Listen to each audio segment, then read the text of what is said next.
we had Father Mike, we're going to have you and Mike, and then we have Harrison Bucker after, all kind of in different areas of life. What do you see in your personal life and anecdotes, the greatest challenges facing Americans right now and opportunities for courage? Greatest challenges facing Americans. Culturally, I think that it's the decline of. I mean, the big thing culturally that I feel like I'm always ultimately fighting against. We're all fighting against is the collapse of the family, and of the institution of marriage. Not just because of the redefinition of marriage, although that's part of it, but also young people, young adults in particular, just abandoning the institution because they don't believe in it anymore, or they're afraid of it, or whatever the reasons are. And so I think culturally that's one of the great challenges that we're facing. Mm-hmm. Mm-hmm. Any of you observed any in your life opportunities for hope, like silver lining people aren't seeing? Yeah, there's tons of hope. I mean, well, as Christians, we've read the last page of the book, so we have the spoilers. Maranatha. Yeah. So we always have that ultimate hope that we should always carry with us. But which is why despair is a sin, because it's sort of spitting in the face of it's a lack of faith, is despair. But then also, even in the short term, culturally, we see some real glimmers of hope. I think we see, even in the younger generation, there's a move among some of them towards conservatism and orthodoxy and a greater reverence for faith. So we see that it's a kind of a split. I mean, we think of Gen Z, and we often think of the blue hair, ear, nose rings, and all that kind of stuff. And there is that in Gen Z, but there's also the radical opposite of that. So that's what we should be kind of feeding and sort of fertilizing. Yeah. Well, and I would also say, I mean, like, you see with, corporations now coming in as we're ending the month of the Rainbow Jihad, a lot of these corporations now are already saying that they're going to be doing a lot less of this rainbow stuff. And then the trans, major credit to you, of course. That we're starting. It looks like we hit high tide on that, and it's starting to recede a little bit. Not that any victory is permanent, but that it's been politically toxic. For Democrats, they're trying to walk away from it. But yeah, I think with the trans thing, the key has been because it felt like trans kind of went mainstream 10 years ago, let's say, but it's not as though a majority of Americans were ever convinced, by the arguments of the pro-trans side. Everyone always knew that it was nonsense.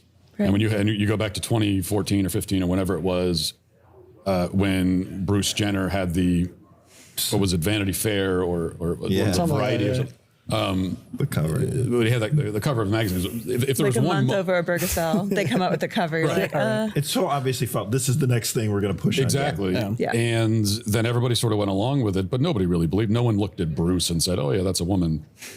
So all that was happening for a good 5, 6, 7 years is that you had a large number of Americans who knew better, but they were afraid. They felt like they didn't have kind of permission to say what they know to be true, which is this is total nonsense.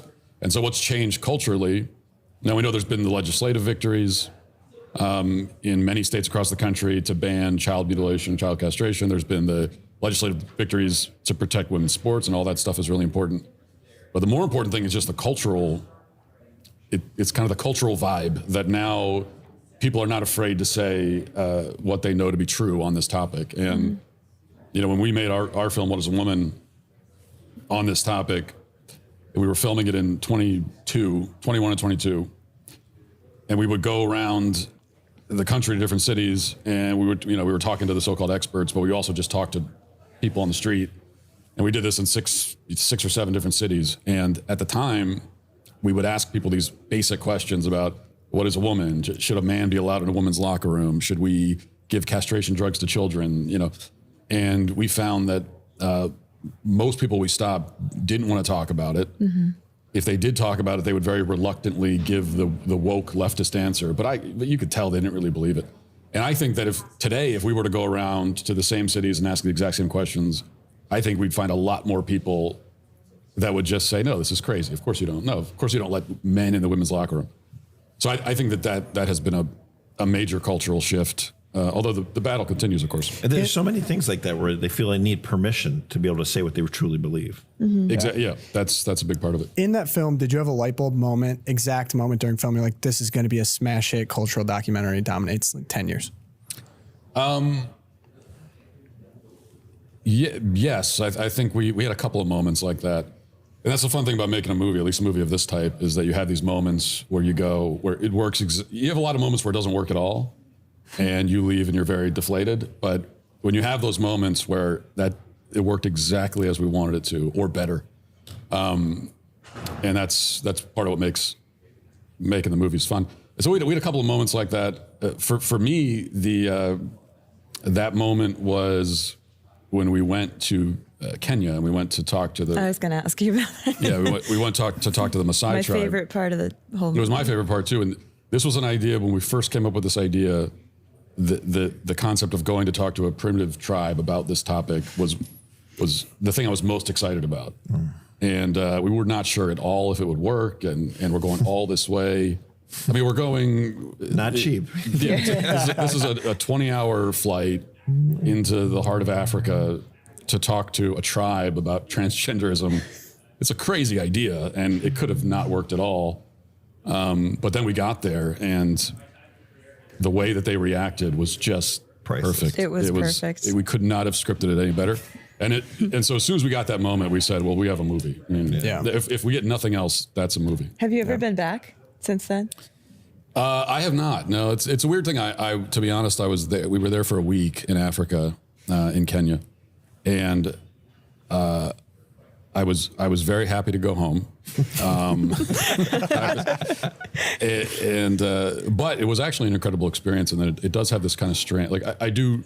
There's a part of me that would like to go back someday, because Africa's a beautiful continent, but it's also incredibly impoverished and. Oh, so much corruption. And South Africa stuff. Maybe you could go to South Africa for your next movie. Yeah. Holy smokes. And the corruption is, I mean, we before we went to Africa, we got the security, all these kind of security briefings on what to expect. And the one thing that they tell you is that, when you always have to have cash on you because for bribes. And of course you also might get robbed. And so, it's sort of the same thing. As soon as we landed in the airport,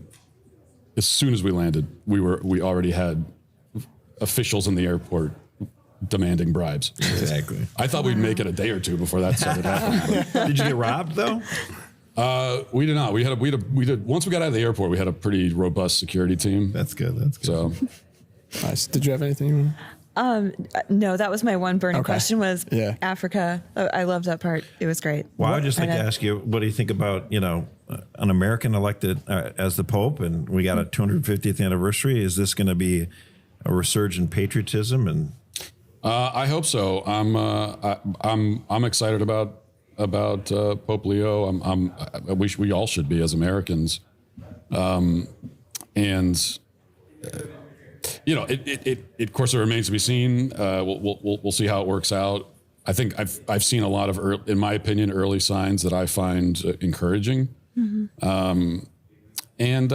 Look, one thing I try to tell people is that the kind of, because when he was first announced, if you go on Twitter, you see a lot of the conservatives say, "Oh, it's a woke pope, it's a leftist pope," and he has views on certain topics that we consider liberal, and things like immigration, perhaps.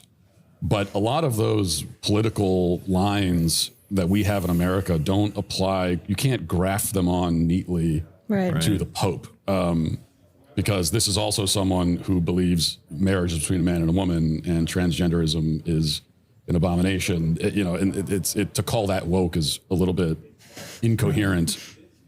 So I'm encouraged. And so far, it seems to be doing a good job unifying people. So I absolutely think so. And as American Catholics, if we can't be happy about having an American Pope, is there a funnier place to be from than Chicago?